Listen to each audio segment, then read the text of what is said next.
che all'Italia serva qualcosa di nuovo. È troppo statica nella politica, la politica che si ripete da troppi anni, e penso che Azione sia veramente un po' il nuovo detonatore della politica.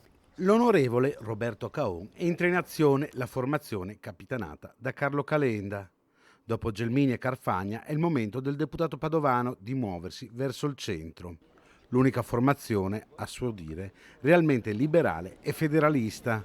Dopo l'addio a Forza Italia, una nuova avventura politica per portare avanti i temi che da sempre caratterizzano il suo agire politico. Sono veramente contento per quanto riguarda l'alta velocità, che entro fine anno avremo il progetto di fattibilità, passaggio obbligato.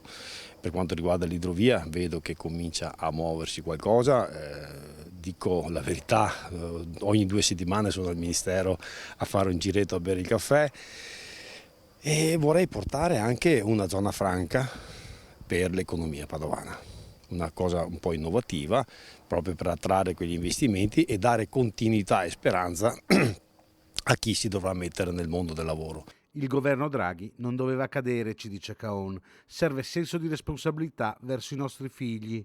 L'Italia, infatti, ha bisogno dei giovani e i giovani hanno bisogno di un'Italia diversa.